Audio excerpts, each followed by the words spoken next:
வணக்கம். இந்திய நேரப்படி காலை 8:30 மணி செய்திகள். முதலில் ஜெம் தலைப்புச் செய்திகளை காணலாம். வஞ்சகம் மற்றும் முட்டாள்தனமான அரசியலுக்கு முடிவு கட்ட இளைஞர்கள் அதிக அளவில் அரசியலுக்கு வர வேண்டும். பிரதமர் மோடி பேச்சு. டெல்லி சட்டமன்ற தேர்தல் முடிவை பணிவுடன் ஏற்றுக்கொள்கிறேன். ராகுல் காந்தி எக்ஸ் தளத்தில் பதிவு. ஓடும் ரயிலில் இருந்து தள்ளிவிடப்பட்ட கர்ப்பிணி, வயிற்றில் இருந்த குழந்தை இறப்பு, கைதான வாலிபர் மீது கொலை வழக்கு. தமிழக மீனவர்கள் 14 பேர் கைது, எல்லை தாண்டி மீன் பிடித்ததாக கூறி கைது செய்த இலங்கை கடற்படை. லெபனான் மீது இஸ்ரேல் ட்ரோன் தாக்குதல், ஹிஸ்புல்லா அமைப்பினர் 6 பேர் பலி.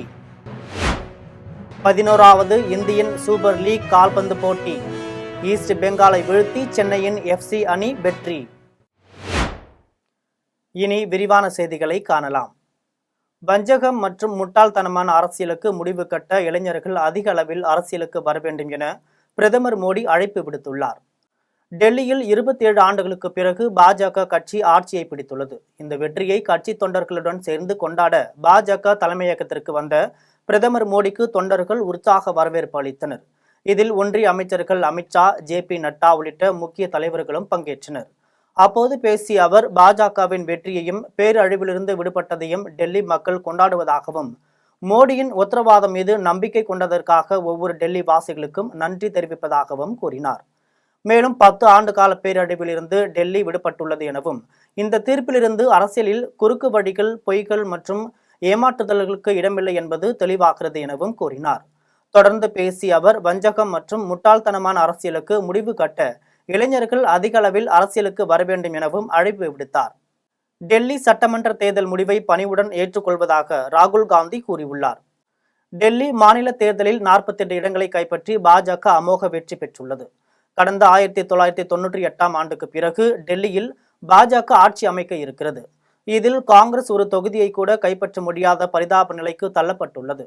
இந்நிலையில் தேர்தல் முடிவு குறித்து ராகுல் காந்தி எக்ஸ் தளத்தில் வெளியிட்டுள்ள பதிவில், டெல்லி சட்டமன்ற தேர்தல் முடிவை பணிவுடன் ஏற்றுக்கொள்வதாகவும், காங்கிரஸ் தொண்டர்கள் மற்றும் வாக்காளர்களுக்கு நன்றி எனவும் கூறியுள்ளார்.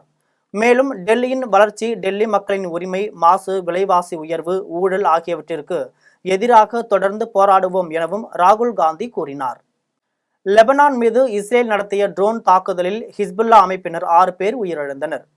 இஸ்ரேல் ஹமாஸ் இடையேயான போர் ஓராண்டுக்கு மேல் நீடித்த நிலையில் இந்த போர் தற்காலிகமாக நிறுத்தப்பட்டுள்ளது. அதேவேளை ஹமாஸ் ஆயுத குழுக்கு ஆதரவாக லெபனானில் செயல்பட்டு வரும் ஹிஸ்புல்லா பயங்கரவாத அமைப்பும் இஸ்ரேல் மீது தாக்குதல் நடத்தியது. இதனால் லெபனான் மீது இஸ்ரேல் அதிரடி தாக்குதல் நடத்தியது. இதில் பலர் உயிரிழந்தனர். இதையடுத்து ஹிஸ்புல்லா, இஸ்ரேல் இடையே ஒப்பந்த முறையில் போர் நிறுத்தப்பட்டது. தற்போது மெல்ல மெல்ல லெபனானில் இயல்பு நிலை திரும்பி வருகிறது. எனினும் ஹிஸ்புல்லா நிலைகளை குறிவைத்து இஸ்ரேல் அவ்வப்போது தாக்குதல் நடத்தி வருகிறது. இந்நிலையில் லெபனானின் ஜனதா நகரில் உள்ள சாரா பகுதியில் இஸ்ரேல் ட்ரோன் தாக்குதல் நடத்தியது. இந்த தாக்குதலில் ஹிஸ்புல்லா பயங்கரவாத அமைப்பினர் 6 பேர் உயிரிழந்ததாக தகவல் தெரிவிக்கப்பட்டுள்ளது. 11வது இந்திய சூப்பர் லீக் கால்பந்து போட்டியில் ஈஸ்ட் பெங்காலை வீழ்த்தி சென்னையின் FC அணி வெற்றி பெற்றது. 13 அணிகள் இடையிலான 11வது இந்தியன் சூப்பர் லீக் கால்பந்து போட்டி பல்வேறு நகரங்களில் நடந்து வருகிறது. இந்த தொடரில் ஹைதராபாத்தில் நேற்று நடைபெற்ற ஆட்டத்தில் 3-1 என்ற கோல் கணக்கில் முகமதினா அணியை வீழ்த்தி ஹைதராபாத் FC வெற்றி பெற்றது. தொடர்ந்து கொல்கத்தாவில் நடைபெற்ற 2வது ஆட்டத்தில் ஈஸ்ட் பெங்கால் FC, சென்னையின் FC அணிகள் மோதியது. தொடக்கம் முதலே விறுவிறுப்பாக நடைபெற்ற இந்த ஆட்டத்தின் முதல் பாதியில் சென்னை அணி 2 கோல் அடித்தது. இதன் காரணமாக முதல் பாதி ஆட்டத்தில் 2-0 என்ற கோல் கணக்கில் சென்னை முன்னிலை பெற்றது.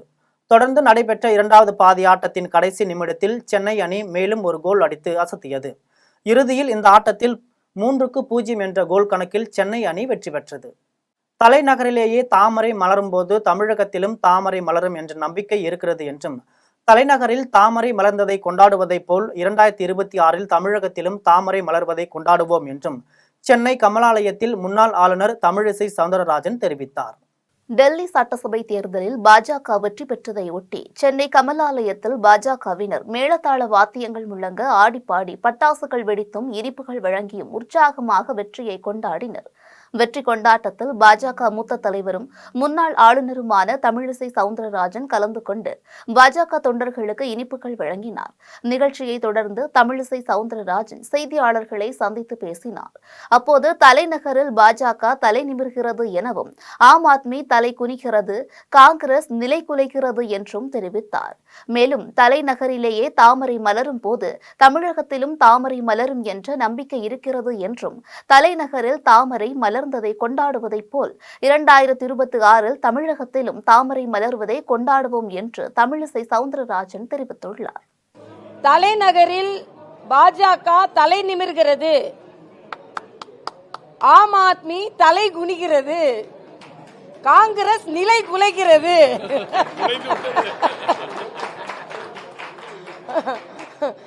டெல்லியில் பாஜக தலை நிமிர்கிறது, ஆம் ஆத்மி தலை குனிகிறது, காங்கிரஸ் நிலை குலைகிறது. இதுதான் இன்னைக்கோட ஒரு ரொம்ப எல்லாருக்கும் மகிழ்ச்சி. அதே மாதிரி தமிழகத்தில் நிறைய தலைவர்கள் அங்கே சென்று பிரச்சாரம் செய்தார்கள். அண்ணன் கருநாகராஜன் போன்றவர்கள், மற்ற எல்லா தலைவர்களும் அவங்க தலைமையில் நிறைய நாட்கள் அங்கே பணிபுரிந்தார்கள். நானும் சென்றிருந்தேன். என்னை பொறுத்தமட்டில் இது மிகப்பெரிய வெற்றி. பாரதிய ஜனதா கட்சி வளர்ச்சிக்கான திட்டங்களை முன்னெடுத்து செல்லும் என்பதற்காக தலைநகர் மக்கள் பாரதிய ஜனதா கட்சிக்கு வாக்களித்திருக்கிறார்கள். ஆக தலைநகரிலேயே தாமரை மலரும் பொழுது தமிழகத்திலும் தாமரை மலரும் என்ற நம்பிக்கை எங்களுக்கு வந்திருக்கிறது. கரூரில் 1 கோடி ரூபாய் மதிப்பீட்டில் கட்டப்பட்டுள்ள பள்ளி சார்ந்த வளர்ச்சி திட்ட பணிகளுக்கான பூமி பூஜையில் அமைச்சர் செந்தில் பாலாஜி பங்கேற்று பணிகளை துவக்கி வைத்தார். கரூர் சட்டமன்ற தொகுதிக்குட்பட்ட பெரியகுளத்துப்பாளையம் அரசு மேல்நிலைப் பள்ளியில் 60 லட்சம் ரூபாய் மதிப்பில் சுற்றுச்சுவர் அமைக்கும் பணிக்கான பூமி பூஜை மாவட்ட ஆட்சியர் தங்கவேல் தலைமையில் நடைபெற்றது. இந்நிகழ்ச்சியில் சிறப்பு அழைப்பாளராக பங்கேற்ற தமிழக மின்சாரம் மற்றும் ஆயத்தீர்வைத்துறை அமைச்சர் செந்தில் பாலாஜி கட்டுமான பணிக்கான பூமி பூஜையில் பங்கேற்று அதற்கான பணிகளை துவக்கி வைத்தார். தொடர்ந்து கரூர் குப்பிச்சிப்பாளையம் கிளை நூலகத்திற்கு 20 லட்சம் ரூபாய் மதிப்பில் கூடுதல் கட்டிடம் கட்டும் பணிக்கும், தாந்தோணிமலை அரசு மேல்நிலைப் பள்ளியில் 20 லட்சம் ரூபாய் மதிப்பீட்டில் சுற்றுச்சுவர் அமைக்கும் பணிக்கான பூமி பூஜையிலும் பங்கேற்று பணிகளை துவக்கி வைத்தார். இதில் மாவட்ட வருவாய் அலுவலர் கண்ணன், அரவக்குறிச்சி சட்டமன்ற உறுப்பினர் இளங்கோ, கரூர் துணை மேயர் சரவணன், மாநகராட்சி ஆணையர் சுதா மற்றும் அரசு துறை அதிகாரிகள், திமுக முக்கிய பொறுப்பாளர்கள் என ஏராளமானோர் கலந்து கொண்டனர். தூத்துக்குடியில் நடைபெற்ற நிதி கல்வியறிவு பயிற்சி பட்டறையில் அமைச்சர் கீதா ஜீவன் கலந்து கொண்டு சான்றிதழ்களை வழங்கினார். தூத்துக்குடி மாவட்ட ஆட்சியர் அலுவலகத்தில் சமூக நலன் மற்றும் மகளிர் உரிமைத்துறை சார்பில் பெண் குழந்தைகளை காப்போம், பெண் குழந்தைகளுக்கு கற்பிப்போம் 10ஆம் ஆண்டு விழா நிதி கல்வியறிவு பயிற்சி பட்டறை நடைபெற்றது. மாவட்ட ஆட்சியர் இளம் பகவத் தலைமையில் நடைபெற்ற இந்த பயிற்சி பட்டறையினை தமிழக சமூக நலன் மற்றும் மகளிர் உரிமைத்துறை அமைச்சர் கீதா ஜீவன் துவக்கி வைத்து சிறப்புரையாற்றினார். அப்போது பேசிய அவர், பெண்கள் நலனுக்காக தமிழக முதல்வர் மகளிர் உரிமை திட்டம், புதுமை பெண் திட்டம் உள்ளிட்ட பல்வேறு திட்டங்களை செயல்படுத்தி வருவதாக தெரிவித்தார். பின்னர் மாற்றுத்திறனாளிகள் 4 பேருக்கு செயற்கை கால், 10 பேருக்கு செயல் இயந்திரம், 2 பேருக்கு பாதுகாவலர் சான்றிதழ், 2 பேருக்கு இறப்பு உதவித்தொகை மற்றும் குறும்பட போட்டியில் வெற்றி பெற்ற மாணவ மாணவியர்களுக்கு பரிசு மற்றும் சான்றிதழ்களையும் அமைச்சர் கீதா ஜீவன் வழங்கினார். திருப்பத்தூரில் தாய்க்கு பாலியல் தொல்லை கொடுத்த திமுக துணைத் தலைவரான தனது சித்தப்பாவை மகன் சரமாரியாக வெட்டி கொலை செய்த சம்பவம் பரபரப்பை ஏற்படுத்தியுள்ளது. திருப்பத்தூர் மாவட்டம் மேற்கத்தியனூர் பகுதியைச் சேர்ந்த திமுக மற்றப்பள்ளி ஊராட்சி மன்ற துணைத் தலைவரான திருப்பதி தனது மனைவி வசந்தாவுடன் வாழ்ந்து வருகிறார். இந்நிலையில் திருப்பதியின் வீட்டினுள் புகுந்த மர்ம நபர்கள் 2 பேர் திருப்பதி மற்றும் வசந்தாவை சரமாரியாக வெட்டியதில் வசந்தா சம்பவ இடத்திலேயே உயிரிழந்தார். மேலும் உயிருக்கு ஆபத்தான நிலையில் போராடிய திருப்பதியை அக்கம் பக்கத்தினர் மீட்டு சிகிச்சைக்காக திருப்பத்தூர் மாவட்ட தலைமை அரசு மருத்துவமனைக்கு அனுப்பி வைத்தனர். பின்னர் ஓசூர் தனியார் மருத்துவமனையில் தீவிர சிகிச்சை பிரிவில் அனுமதிக்கப்பட்டார். இந்நிலையில் இந்த சம்பவம் குறித்து திருப்பத்தூர் போலீசார் மேற்கொண்ட விசாரணையில் வசந்தாவின் அக்கா மகன் ரேணுகுமார் மற்றும் அவரது நண்பர் கெவின் ஆகியோர் கொலை சம்பவத்தில் ஈடுபட்டது தெரியவந்தது. இதையடுத்து ரேணுகுமாரிடம் மேற்கொண்ட விசாரணையில் தனது தந்தை வடிவேல் மாற்றுத்திறனாளி எனவும், தனது தாய் சாந்தியை திமுக துணைத் தலைவரும் தனது சித்தப்பாவுமான திருப்பதி பாலியல் தொல்லை கொடுத்ததாகவும் கூறினார். எனவே இது குறித்து ரேணுகுமார் மற்றும் கெவின் திருப்பதியிடம் நேரில் சென்று இதுபோன்ற செயலில் ஈடுபடக்கூடாது என கூறிய போது வாக்குவாதம் ஏற்பட்டதாகவும் கூறினார். உடனே ஆத்திரமடைந்த ரேணுகுமார் தான் மறைத்து வைத்திருந்த கத்தியை எடுத்து திருப்பதியை சரமாரியாக வெட்டியதாகவும் தடுக்க வந்த சித்தி வசந்தியையும் சரமாரியாக வெட்டியதாகவும் வாக்குமூலம் அளித்தார். இதையடுத்து வழக்கு பதிவு செய்த திருப்பத்தூர் கிராமிய போலீசார் இருவரையும் கைது செய்து சிறையில் அடைத்தனர். தந்தை பெரியாரை இழிவு செய்து வாக்குகளை வாங்கிவிட முடியும் என்று நம்பிய சீமானின் வேட்பாளர் மிகப்பெரிய தோல்வியை தழுவி இருக்கிறார் என திருமுருகன் காந்தி தெரிவித்துள்ளார். ஈரோடு இடைத்தேர்தல் முடிவுகள் மற்றும் திருப்பரங்குன்றம் விவகாரம் தொடர்பாக சென்னை பத்திரிகையாளர் மன்றத்தில் தமிழ் தேசிய கூட்டணி சார்பாக மே 17 இயக்கத்தின் ஒருங்கிணைப்பாளர் திருமுருகன் காந்தி செய்தியாளர்களை சந்தித்தார். அப்போது பேசிய அவர், தந்தை பெரியாரை இழிவு செய்து வாக்குகளை வாங்கிவிட முடியும் என்று நம்பிய சீமானின் வேட்பாளர் மிகப்பெரிய தோல்வியை தழுவியிருக்கிறார் எனவும், பேரூர் கோயிலில் தமிழில் வழிபாடு நடத்த இந்து சமய அறநிலையத்துறை எந்தவித நடவடிக்கையும் எடுக்கவில்லை எனவும் தெரிவித்தார். தொடர்ந்து பேசிய அவர், திருப்பரங்குன்றம் வன்முறை கலாச்சாரத்தை பாரதிய ஜனதா கட்சி கையில் எடுத்திருக்கிறது எனவும் கூறினார். தந்தை பெரியாரை இழிவு செய்து அவதூறு செய்து வாக்குகளை வாங்கிவிட முடியும் என்று நம்பிய சீமான் அவர்களுடைய வேட்பாளர் ஒரு மிகப்பெரிய தோல்வியை தழுவியிருக்கின்றார். அவர் அதை மட்டும் சொல்லவில்லை, பெரியாருக்கு ஆதரவாக இங்கெல்லாம் வாக்குகள் கிடைக்காதெல்லாம் என்றெல்லாம் அவர் பேசி வந்தார். பெரியார் சிலையை உடைப்பேன் என்று தொகுதியிலே அவர் கட்சிக்காரர்கள் பேசினார்கள். பெரியாருடைய படங்களை கிழித்தார்கள். அங்கே பரப்புரை செய்தவர்கள் மீது வன்முறை ஏவினார்கள். இத்தனை செய்தும் கூட பெரிய விகிதத்தில் அவர்களால் வாக்குகளை வாங்க முடியவில்லை. இது எந்த மாதிரியான ஒரு சூழல் அப்படின்னால், இன்றைய இந்த தேர்தலில் எதிர்க்கட்சி ஆக ஏடிஎம்கே அல்ல அதிமுக தேர்தல் நிற்கலை, பாரதிய ஜனதா கட்சி நிற்கவில்லை, புதிதாக வந்திருக்கக்கூடிய விஜய் அவருடைய கட்சியும் நிற்கல. இப்படிப்பட்ட ஒரு சூழலில் சீமான் என்ன பேசிட்டு இருந்தார்னா, இந்த 3-4 ஆண்டுகளில் தான் தான் திமுகவினுடைய ஒற்றை எதிர்க்கட்சி என்பது போல பேசி வந்தார். தான் தான் திமுகவினுடைய எதிரி என்பது போல பேசி வந்தார். திமுகவினுடைய தவறுகள் அல்லது அவர் நிறைவேற்றாத வாக்குறுதிகள் குறித்தெல்லாம் அவரை தவிர அனைவரும் போராடி கொண்டிருக்கின்றோம். தமிழ்நாட்டினுடைய பல்வேறு கோரிக்கைகளுக்காக அவரது கட்சியை விட சமூக இயக்கங்கள், மக்கள் இயக்கங்கள் தான் போராடி கொண்டிருக்கின்றன. திருவான்மியூரில் உறவினர்கள் என நாடகம் ஆடி நகை கடையிலிருந்து 4 சவரன் நகைகளை திருடி சென்ற 3 நபர்களை போலீசார் கைது செய்தனர். சென்னை திருவான்மியூர் திருவள்ளுவர் நகரில் உள்ள லால் சாந்த் என்பவருக்கு சொந்தமான பிரபல நகை கடையில் நகை எடுப்பதற்காக 3 பேர் கடைக்கு வந்துள்ளனர். அதில் 2 பேர் கணவன் மனைவி என்றும் மற்றொரு நபர் உறவினர் என்றும் அறிமுகப்படுத்தியதை அடுத்து திருமணத்திற்கான தங்க மாங்கல்யத்தின் மாடல்கள் காண்பிக்குமாறு கேட்டுள்ளனர். அப்போது லால் சாந்த் வேறு நகைகளை எடுத்து காண்பிப்பதற்கு முற்பட்ட போது 3 நபர்களும் கூட்டு சேர்ந்து மேசை மீது வைக்கப்பட்டிருந்த 4 சவரன் நகைகளை திருடி சென்றுள்ளனர். இதுகுறித்து திருவான்மியூர் காவல் நிலையத்தில் அளித்த புகாரின் பேரில் போலீசார் சிசிடிவி காட்சிகளை ஆய்வு செய்து விசாரணை மேற்கொண்டனர். விசாரணையில் விருதுநகர் மாவட்டம் தாயார்பட்டி பகுதியை சேர்ந்த கேசவன், ராமநாதபுரம் மாவட்டம் பரமக்குடியை சேர்ந்த சுந்தரி மற்றும் விருதுநகர் மாவட்டம் தயால்பட்டி பகுதியை சேர்ந்த பாண்டீஸ்வரி ஆகிய 3 பேரும் திருட்டில் ஈடுபட்டது தெரிய வந்தது. இதையடுத்து திருவான்மியூர் போலீசார் நகைகளை திருடி சென்ற 3வரையும் கைது செய்தனர். வேலூரில் அதிமுக சார்பில் நடைபெறவுள்ள இளைஞர்கள், இளம் பெண்கள் பாசறை மண்டல மாநாட்டிற்கான பந்தல்கால் நடும் விழா முன்னாள் அமைச்சர் வீரமணி தலைமையில் நடைபெற்றது. வேலூர் மாவட்டம் கோட்டை மைதானத்தில் வரும் 16ஆம் தேதி அதிமுக சார்பில் இளைஞர்கள், இளம் பெண்கள் பாசறை மண்டல மாநாடு நடைபெற உள்ளது. இதற்கான பந்தக்கால் நடும் விழா முன்னாள் அமைச்சர் வீரமணி தலைமையில் நடைபெற்றது. இதில் சிறப்பு அழைப்பாளராக இளைஞர்கள், இளம் பெண்கள் பாசறை மாநில செயலாளர் பரமசிவம் கலந்து கொண்டு பந்தக்கால் நட்டு வைத்தார். இதில் முன்னாள் அமைச்சர்கள் சேவூர் ராமச்சந்திரன், முக்கூர் சுப்பிரமணி உள்ளிட்ட முன்னாள் அமைச்சர்கள், அதிமுக மாவட்ட செயலாளர்கள் அப்பு, வேலழகன், சுகுமார் உள்ளிட்டோர் கலந்து கொண்டனர். சிவகுமார், ஞானகாந்தி, ஷாம் இந்த மாவட்டத்தில் இருக்கிற மாநில எல்லாருமே இங்கே கலந்து கொண்டிருக்கிறார்கள். இங்கே மிகப்பெரிய அளவில் இந்த நான் சொன்ன அந்த 10 மாவட்டத்தில் இருக்கிற மாவட்டங்களுடைய செயலாளர்கள் அத்தனை பேரும் இந்த இளைஞர் இளம்பெண்கள் ஆசையை ஊக்குவிக்கிற விதமாக, ஏன்னா அந்த எடப்பாடி அடுத்த தலைமுறை இந்த இயக்கத்தை நோக்கி வர வேண்டும். ஏற்கனவே திமுகவால் ஏமாற்றப்பட்டிருக்கிற இளைய தலைவர் போலி வாக்குகள் நிறைய கல்வி கட்டணத்தை நீட்டு சொல்லி ஏமாற்றோ அவங்களாம் நீங்க அதனால எங்களுடைய மாவட்டங்களை சேர்ந்த அமைப்பு எல்லாருமே பெரிய அளவில் இளைஞர்களை மட்டுமே ஏற்பாட்டை செய்திருக்கிறார். நிச்சயமாக நான் ஏற்கனவே சொன்னது போல ஆங்கிலேயருடைய அந்த ஆதிக்க ஆட்சிக்கு எப்படி அந்த வேலூர் புரட்சி புள்ளி வைத்தோம், அதுபோல அதிமுகவுடைய ஆசிரியருடைய புரட்சி எடப்பாடியார் தலைமையில் திமுகவுடைய மக்களாட்சிக்கு நிச்சயமாக. புதுச்சேரியில் தனியார் தங்கும் விடுதியில் LED டிவியை திருடி சென்ற நபரை கைது செய்த போலீசார் அவரிடமிருந்த ரூபாய் 2 லட்சம் மதிப்பிலான LED டிவிகளை பறிமுதல் செய்தனர். புதுச்சேரி உருளையன்பேட்டை செங்குந்தர் வீதியில் உள்ள தனியார் தங்கும் விடுதியில் கடந்த மாதம் 28ஆம் தேதி போலி ஆதார் அடையாள அட்டை கொடுத்து அறை எடுத்து தங்கிய நபர் அங்கிருந்த LED டிவியை திருடி சென்றுள்ளார்.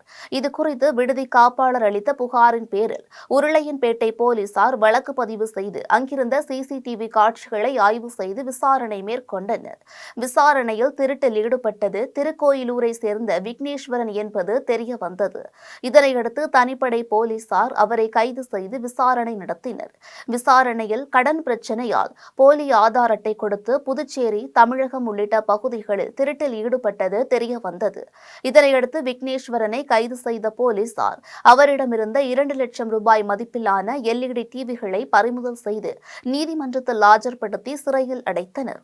சேலம் கோவை தேசிய நெடுஞ்சாலையில் கண்டெய்னர் லாரி கவிழ்ந்த விபத்தில் ஓட்டுநர் அதிர்ஷ்டவசமாக உயிர் தப்பினார். பெங்களூரில் இருந்து கேரள மாநிலம் பாலக்காட்டிற்கு கண்டெய்னர் லாரி 27 டன் ஆப்பிள் பழங்களை ஏற்றிக்கொண்டு சென்றது.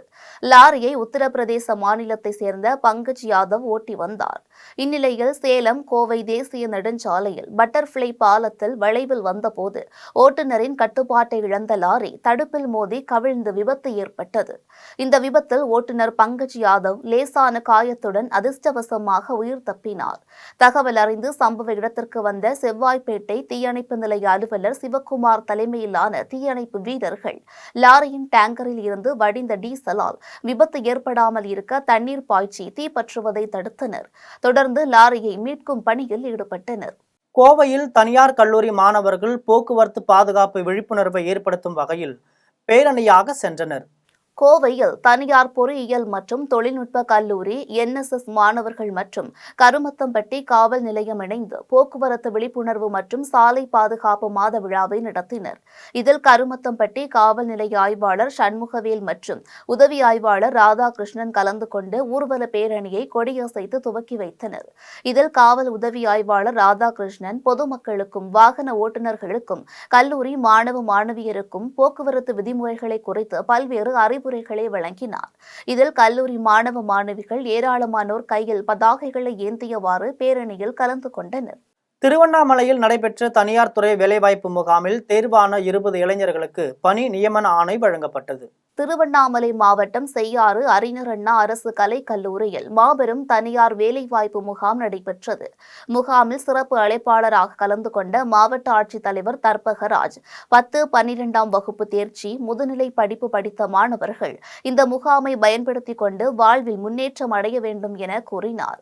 இதில் சுமார் 7000க்கும் மேற்பட்ட காலி பணியிடங்கள் நிரப்புவதற்கான நேர்முக தேர்வு, இலவச திறன் மேம்பாட்டு பயிற்சிக்கான பதிவுகள், அயல்நாட்டு வேலைவாய்ப்பு நிறுவனத்திற்கு பதிவு வழிகாட்டுதல்கள் உள்ளிட்டவை கல்லூரி நிர்வாகம் மூலம் செய்யப்பட்டது. மேலும் முகாமில் கலந்து கொண்டு தேர்வான 20 இளைஞர்களுக்கு பணி நியமன ஆணையினை மாவட்ட ஆட்சித்தலைவர், ஆரணி நாடாளுமன்ற உறுப்பினர், செய்யாறு சட்டமன்ற உறுப்பினர் சார் ஆட்சியோர் ஆகியோரால் வழங்கப்பட்டது. புதுக்கோட்டையில் நடைபெற்ற இலவச கண் சிகிச்சை முகாமில் 350க்கும் மேற்பட்ட மக்கள் பயனடைந்தனர். புதுக்கோட்டை மாவட்டம் அரிமளம் ஊராட்சி ஒன்றிய ஆரம்ப பள்ளியில் இலவச கண் சிகிச்சை முகாம் நடைபெற்றது. இந்த கண் சிகிச்சை முகாமை லயன்ஸ் தலைவர் முருகேசன் தொடங்கி வைத்தார். இதில் மதுரையில் உள்ள தனியார் மருத்துவமனை மருத்துவ குழுவினர் பங்கேற்று இலவச கண் பரிசோதனை செய்து அறுவை சிகிச்சைக்கு தகுதியுள்ள நபர்களை தேர்வு செய்தனர். இந்த முகாமில் அரிமளம் மற்றும் அதனை சுற்றியுள்ள பார்வை குறைபாடு உள்ளவர்கள் 350 பேர் முகாமிற்கு வந்து பயன்பெற்றனர். முகாம் ஏற்பாடுகளை அரிமளம் லயன்ஸ் கிளப், மாவட்ட பார்வை இழப்பு தடுப்பு சங்கம், வீரம்மாள் ஏஜென்சி ஆகியவை இணைந்து செய்திருந்தது குறிப்பிடத்தக்கது. புதுச்சேரியில் தொடர்ந்து மீனவர்கள் தாக்கப்படும் போது கண்டுகொள்ளாத மத்திய, மாநில அரசுகளை கண்டித்து காங்கிரஸ் கட்சி சார்பில் கண்டன ஆர்ப்பாட்டம் நடைபெற்றது. புதுச்சேரி மாநிலம் மாதா கோவில் அருகே காங்கிரஸ் கட்சி சார்பில் கண்டன ஆர்ப்பாட்டம் நடைபெற்றது. முன்னாள் முதலமைச்சர் நாராயணசுவாமி தலைமையில் நடைபெற்ற கண்டன ஆர்ப்பாட்டத்தில் அமெரிக்காவில் வாழும் இந்தியர்களை அவமதித்த அமெரிக்காவை கண்டித்தும் அமெரிக்காவின் மீது மத்திய அரசு நடவடிக்கை எடுக்க வேண்டும், மேலும் தொடர்ந்து மீனவர்கள் தாக்கப்படும் போது கண்டுகொள்ளாத மத்திய மாநில அரசுகளை கண்டித்தும் ஏழை எளிய மக்களுக்கு விரோதமாக தாக்கல் செய்யப்பட்ட மத்திய பட்ஜெட்டை கண்டித்தும் கோஷங்கள் எழுப்பப்பட்டது. இதில் சட்டமன்ற கட்சித் தலைவர் வைத்தியநாதன், இதில் முன்னாள் அமைச்சர்கள், சட்டமன்ற உறுப்பினர்கள் உள்ளிட்டோர் கலந்து கொண்டு கோஷங்களை எழுப்பினர். இதையடுத்து கோஷங்கள் எழுப்பியவர்களை போலீசார் கைது செய்தனர். குடியாத்தம் அருகே உள்ள தனியார் பள்ளியில் நடைபெற்ற விளையாட்டு தின விழாவில் தேசிய வலுதூக்கும் வீரர் பங்கேற்றனர். வேலூர் மாவட்டம் குடியாத்தம் அடுத்த பாக்கம் கிராமத்தில் உள்ள தனியார் பள்ளியில் விளையாட்டு தின விழா பள்ளி வளாகத்தில் நடைபெற்றது.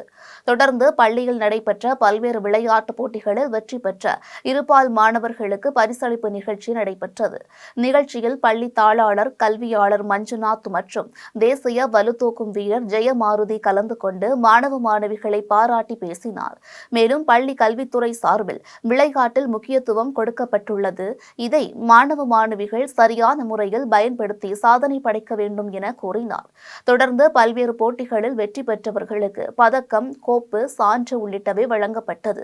இதில் பள்ளியின் முதல்வர் பிரிமளா கண்ணன், ஒருங்கிணைப்பாளர்கள் செந்தில், தினேஷ் உள்ளிட்ட இருபால் ஆசிரியர்கள் உள்ளிட்ட பலர் கலந்து கொண்டனர். புதுக்கோட்டையில் தனிநபருக்கு சொந்தமான தோட்டத்தில் 7 மயில்கள் மர்மமான முறையில் உயிரிழந்தது குறித்து வனத்துறையினர் தோட்ட உரிமையாளரிடம் விசாரணை மேற்கொண்டு வருகின்றனர். புதுக்கோட்டை மாவட்டம் ஆலங்குடி அருகே உள்ள மேலாத்தூர் கிராமத்தில் மயில்கள் உயிரிழந்து கிடப்பதாக வனத்துறையினருக்கு தகவல் கிடைத்தது. தகவலின் பேரில் வனத்துறையினர் சம்பவ இடத்தில் சோதனை மேற்கொண்ட போது சின்னப்பா என்பவரின் கடலை தோட்டத்திற்கு அருகே உள்ள தேக்குமர தோட்டத்தில் 7 மயில்கள் உயிரிழந்து கிடந்துள்ளது. இதனையடுத்து வனத்துறையினர் மயில்களின் உடலை கைப்பற்றி விசாரணை மேற்கொண்டனர். விசாரணையில் தோட்டத்து உரிமையாளர் வயல்வெளியில் பயிரிட்டுள்ள பயிர்களை சேதப்படுத்தி வரும் கோழிகள் மற்றும் எலிகளை விரட்டும் நோக்கில் பூச்சிக்கொல்லி மருந்து கலந்த அரிசியினை வயல்வெளியில் ஆங்காங்கே தூவி வைத்துள்ளார். அப்போது அப்பகுதிக்கு இரை தேடி வந்த 7 மயில்கள் அரிசியை உண்டு உயிரிழந்தது தெரிய வந்தது. இதனைத் தொடர்ந்து சின்னப்பாவை கைது செய்த வனத்துறையினர் நீதிமன்றத்தில் ஆஜர்படுத்தி சிறையில் அடைத்தனர். கரூரில் காவலர்கள் மற்றும் அவர்களின் குடும்பத்தினருக்கான நடைபெற்ற இலவச மருத்துவ முகாமை மாவட்ட காவல்துறை கண்காணிப்பாளர் பெரோஸ்கான் அப்துல்லா துவக்கி வைத்தார். கரூர் மாவட்டம் வடிவேல் நகர் பகுதியில் உள்ள காவலர் குடியிருப்பில் காவலர்கள் மற்றும் அவர்களின் குடும்பத்தினருக்கான இலவச மருத்துவ முகாம் நடைபெற்றது. மாவட்ட காவல்துறை கண்காணிப்பாளர் பெரோஸ்கான் அப்துல்லா கலந்து கொண்டு முகாமை துவக்கி வைத்து கண் பரிசோதனை செய்து கொண்டு அறிவுரைகளை வழங்கினார். இதனைத் தொடர்ந்து காவலர்கள் மற்றும் அவர்களது குடும்பத்தினர் கண் பரிசோதனை, சர்க்கரை பரிசோதனை, பொது மருத்துவ பரிசோதனை செய்து கொண்டு பயனடைந்தனர். மதுரை கோபுதூர் புனித லூர்து அன்னை திருத்தலத்தில் 105ஆம் ஆண்டு பெருவிழா கொடியேற்றத்துடன் கோலாகலமாக நடைபெற்றது. மதுரை கோப்புதூர் புனித லூர்து அன்னை திருத்தலத்தின் 105ஆம் ஆண்டு பெருவிழா மதுரை உயர்மறை மாவட்ட பேராயர் அந்தோணி பாப்புசாமி தலைமையில் நடைபெற்றது. சிறப்பு திருப்பலியுடன் தொடங்கிய கொடியேற்ற விழாவில் முக்கிய நிகழ்வான புனித லூர்து அன்னை தேர்பவனி வரும் 15 மற்றும் 16ஆம் தேதிகளில் நடைபெற உள்ளது. மேலும் இன்று முதல் நாள்தோறும் பல்வேறு தலைப்புகளில் காலை மாலை சிறப்பு திருப்பலி மற்றும் ஆராதனைகள் நடைபெறும். மேலும் விழாவில் பங்கு தந்தை ஜார்ஜ், உதவி பங்கு தந்தையர்கள் பாக்யராஜ் மற்றும் மதுரை மாவட்டத்தின் அனைத்து பங்குகளில் இருந்து ஏராளமான இறைமக்கள் மற்றும் பொதுமக்கள் கலந்து கொண்டனர். இவ்விழாவிற்கான ஏற்பாடுகளை திருத்தல பொறுப்பாளர்கள், பணிக்குழுக்கள், இறையோர்கள் மற்றும் இறைமக்கள் ஏற்பாடு செய்திருந்தனர். பழனி தண்டாயுதபாணி சுவாமி கோவில் தைப்பூச திருவிழாவையொட்டி பக்தர்கள் அலகு குத்தியும்படி ராட்சத கிரேன்களில் பறவை காவடி எடுத்தும் நேர்த்திக்கடன் செலுத்தினர். திண்டுக்கல் மாவட்டம் பழனியில் தைப்பூச திருவிழா கடந்த 5ஆம் தேதி பெரிய நாயகி அம்மன் கோவிலில் கொடியேற்றத்துடன் தொடங்கியது. தொடர்ந்து 10 நாட்கள் நடைபெறும் இந்த திருவிழாவில் 4ஆம் நாளில் முருகனை தரிசனம் செய்ய தமிழகம் முழுவதிலும் இருந்து லட்சக்கணக்கான பக்தர்கள் குவிந்தனர். இந்நிலையில் நாமக்கல் மாவட்டம் சேந்தமங்கலத்தில் இருந்து பாத யாத்திரையாக வந்த பக்தர்கள் பழனி சண்முக நதியில் புனித நீராடிய பின்பு உடல் முழுவதும் அலகு குத்தியபடி பிரம்மாண்டமான பறவை காவடி எடுத்து வந்தனர். ஒரு பறவை காவடியில் 10 பக்தர்கள் உடல் முழுவதும் அலகு குத்தி நேர்த்திக்கடன் செலுத்தினர். மேலும் 3 ராட்சத கிரேன்களில் உடல் முழுவதும் அலகு குத்தி பறவை காவடி எடுத்து வந்தவர்களை பொதுமக்கள் பார்த்து மெய் சிலிர்த்தனர். தமிழகத்தின் பல்வேறு பகுதிகளில் டெல்லி சட்டசபை தேர்தல் மற்றும் ஈரோடு கிழக்கு தொகுதி இடைத்தேர்தலின் வெற்றியை தொண்டர்கள் கொண்டாடிய விதத்தை ஒரு சிறிய தொகுப்பாக காணலாம்.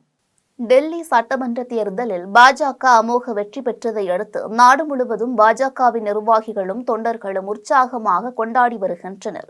அதன் ஒரு பகுதியாக தேனி நேரு சிலை பகுதியில் தேனி மாவட்ட பாஜக தலைவர் ராஜபாண்டி தலைமையில் ஏராளமான பாஜகவினர் பட்டாசுகளை வெடித்தும் பொதுமக்களுக்கு இனிப்புகளை வழங்கியும் உற்சாகமாக கொண்டாடினர். டெல்லி சட்டமன்ற தேர்தலில் பாஜக அமோக வெற்றியடைந்ததை அடுத்து இதனை கொண்டாடும் விதமாக புதுச்சேரி மாநில பாரதிய ஜனதா கட்சியின் மாநில தலைவரும் பாராளுமன்ற உறுப்பினருமான செல்வ கணபதி தலைமையில் இந்திரா காந்தி சிலை அருகில் ஒன்று கூடிய பாஜக நிர்வாகிகள் பட்டாசு வெடித்தும் பொதுமக்களுக்கு இனிப்புகள் வழங்கியும் கொண்டாடினர். இந்த கொண்டாட்டத்தில் பாஜக மாநில, மாவட்ட, தொகுதி நிர்வாகிகள் மற்றும் மகளிர் அணி நிர்வாகிகள் என 100க்கும் மேற்பட்டோர் கலந்து கொண்டு மகிழ்ச்சியை வெளிப்படுத்தினர். ஈரோடு சட்டமன்ற இடைத்தேர்தலில் திமுக அதிக வாக்கு வித்தியாசத்தில் வெற்றி பெற்றது. இந்நிலையில் இந்த வெற்றியை கொண்டாடும் விதமாக கரூர் பேருந்து நிலையம் அருகே கரூர் மாவட்ட திமுக நிர்வாகிகள் பட்டாசுகள் வெடித்தும் பொதுமக்களுக்கு இனிப்புகள் வழங்கியும் வெற்றியை கொண்டாடினர். வேலூர் மாவட்டம் குடியாத்தம் புதிய பேருந்து நிலையத்தில் பாஜக சார்பில் நகர தலைவர் ஜெகன் தலைமையிலான அக்கட்சியினர் டெல்லியில் நடைபெற்ற சட்டப்பேரவை தேர்தலில் பாஜக வெற்றி பெற்றதை கொண்டாடும் வகையில் பட்டாசு வெடித்தும் பொதுமக்களுக்கு இனிப்புகளை வழங்கியும் கொண்டாடினர். இதில் பாஜக நிர்வாகிகள் ஸ்ரீகாந்த், சீனிவாசன், முரளி, ஜோதி, பார்த்திபன் உள்ளிட்ட அக்கட்சியினர் பலர் கலந்து கொண்டு பொதுமக்களுக்கு இனிப்புகள் வழங்கினர். இதேபோல் பழைய பேருந்து நிலையம் அருகில் காந்தி சவுக், நேதாஜி சவுக் உள்ளிட்ட பகுதிகளிலும் பாஜகவினர் இனிப்பு வழங்கி கொண்டாடினர். டெல்லியில் நடைபெற்ற சட்டமன்ற தேர்தலுக்கான வாக்கு எண்ணிக்கையில் பாஜக 40க்கும் மேற்பட்ட தொகுதிகளில் வெற்றி பெற்றது. இதில் ஆம் ஆத்மி கட்சி 18க்கும் மேற்பட்ட தொகுதிகளில் வெற்றி பெற்றது. இந்நிலையில் கடலூர் மாவட்டம் மஞ்சக்குப்பம் பாரதி சாலையில் பாஜகவினர் பட்டாசுகள் வெடித்தும் இனிப்புகள் வழங்கியும் தங்களது மகிழ்ச்சியை வெளிப்படுத்தினர். டெல்லி சட்டசபை தேர்தலுக்கான வாக்கு எண்ணிக்கையில் சுமார் 25 ஆண்டுகளுக்கு பிறகு பாஜக மீண்டும் தனி மெஜாரிட்டியுடன் ஆட்சி அமைக்க உள்ளது என தெரிய வந்தது. இந்நிலையில் கரூர் பேருந்து நிலைய ரவுண்டானா அருகே பாஜக கட்சியின் மாவட்ட தலைவர் செந்தில்நாதன் தலைமையில் மாவட்ட அளவிலான கட்சியின் முக்கிய நிர்வாகிகள், தொண்டர்கள், கட்சியினர் பட்டாசுகள் வெடித்து இனிப்புகள் வழங்கி கொண்டாடினர். அப்போது பாஜக கட்சியையும் தமிழக தலைவர் அண்ணாமலையையும் வாழ்த்தி கோஷங்கள் எழுப்பினர். டெல்லி சட்டமன்ற தேர்தலில் பாஜக வெற்றி பெற்றதை தொடர்ந்து தேனி மாவட்டம் ஆண்டிப்பட்டி வைகை சாலை பிரிவில் ஆண்டிப்பட்டி பாஜக நிர்வாகிகள் மனோஜ்குமார், தெற்கு ஒன்றிய தலைவர் கார்த்திக் ஆகியோர் தலைமையில் பட்டாசுகள் வெடித்தும் சாலையில் இருசக்கர வாகனங்களில் சென்ற பொதுமக்களுக்கு இனிப்புகள் வழங்கியும் கொண்டாடினர். பின்னர் பிரதமர் மோடி வாழ்க, பாஜக கட்சி வளர்க என கோஷங்கள் எழுப்பி தங்களது மகிழ்ச்சியை பகிர்ந்து கொண்டனர். இதில் பாஜகவை சேர்ந்த வக்கீல் குமார், SPM கண்ணன், சுரேஷ், பால கணேசன், ஆறுமுகம் உள்ளிட்ட பாஜக நிர்வாகிகள் பலர் கலந்து கொண்டனர். டெல்லி சட்டமன்ற தேர்தலில் பாஜக அமோக வெற்றி பெற்றதை அடுத்து பண்ருட்டியில் பாஜகவினர் பட்டாசுகள் வெடித்தும் இனிப்புகள் வழங்கியும் கொண்டாடினர். அதன்படி நகர தலைவர் மோகன் தலைமையில் மாவட்ட செயலாளர் ரகு, மாநில செயற்குழு உறுப்பினர் சுகுமார் ஆகியோர் முன்னிலையில் 100க்கும் மேற்பட்ட பாஜகவினர் பண்ருட்டி 4 முனை சந்திப்பில் பட்டாசுகள் வெடித்தும் இனிப்புகள் வழங்கியும் தங்களது மகிழ்ச்சியை வெளிப்படுத்தி கொண்டாடினர். டெல்லியில் பாரதிய ஜனதா கட்சி வெற்றி பெற்றதை தொடர்ந்து இந்தியா முழுவதும் அக்கட்சியினர் வெடிவெடித்து கொண்டாடி வருகின்றனர். இந்நிலையில் பெரம்பலூர் புதிய பேருந்து நிலையத்தில் கட்சியின் மாவட்ட தலைவர் முத்தமிழ் செல்வன் தலைமையில் வெடிவெடித்தும் பொதுமக்களுக்கு இனிப்புகள் வழங்கியும் இன்று டெல்லி, நாளை தமிழகம் என கோஷமிட்டு வெற்றி பெற்றதை கொண்டாடினர். நிகழ்ச்சியில் மாநில இணை பொருளாளர் சிவசுப்பிரமணியம், மாநில செயற்குழு உறுப்பினர் சந்திரசேகர், நகர தலைவர் சுரேஷ், முன்னாள் மாவட்ட தலைவர் செல்வராஜ் உள்ளிட்ட கட்சி நிர்வாகிகள் பலர் கலந்து கொண்டனர். டெல்லி சட்டசபை தேர்தலில் பாஜக வெற்றி பெற்றதை அடுத்து மயிலாடுதுறையில் பாஜக மாவட்ட தலைவர் நாஞ்சில் பாலு தலைமையில் திரளான பாஜகவினர் கலந்து கொண்டு கிட்டப்பா அங்காடி முன்பு பட்டாசு வெடித்தும் பொதுமக்களுக்கு இனிப்புகள் வழங்கியும் கொண்டாடினர். இதில் தேசிய பொதுக்குழு உறுப்பினர் கோவில் சேதுராமன், மாவட்ட துணைத் தலைவர் மோடி கண்ணன், ஒன்றிய தலைவர் ஈழவேந்தன், நகர தலைவர் ராஜகோபால், மாவட்ட செயற்குழு உறுப்பினர் மயில் ரவி, இளைஞரணி மாவட்ட தலைவர் பாரதி கண்ணன் மற்றும் கட்சி நிர்வாகிகள் ஏராளமானோர் கலந்து கொண்டனர். மீண்டும் ஜெம் தலைப்புச் செய்திகள். வஞ்சகம் மற்றும் முட்டாள்தனமான அரசியலுக்கு முடிவு கட்ட இளைஞர்கள் அதிக அளவில் அரசியலுக்கு வர வேண்டும். பிரதமர் மோடி பேச்சு. டெல்லி சட்டமன்ற தேர்தல் முடிவை பணிவுடன் ஏற்றுக்கொள்கிறேன். ராகுல் காந்தி எக்ஸ் தளத்தில் பதிவு. ஓடும் ரயிலிலிருந்து தள்ளிவிடப்பட்ட கர்ப்பிணி, வயிற்றில் இருந்த குழந்தை இறப்பு. கைதான வாலிபர் மீது கொலை வழக்கு. தமிழக மீனவர்கள் 14 பேர் கைது. எல்லை தாண்டி மீன் பிடித்ததாக கூறி கைது செய்த இலங்கை கடற்படை. லெபனான் மீது இஸ்ரேல் ட்ரோன் தாக்குதல். ஹிஸ்புல்லா அமைப்பினர் 6 பேர் பலி. 11வது இந்தியன் சூப்பர் லீக் கால்பந்து போட்டி. ஈஸ்ட் பெங்காலை வீழ்த்தி சென்னையின் FC அணி வெற்றி.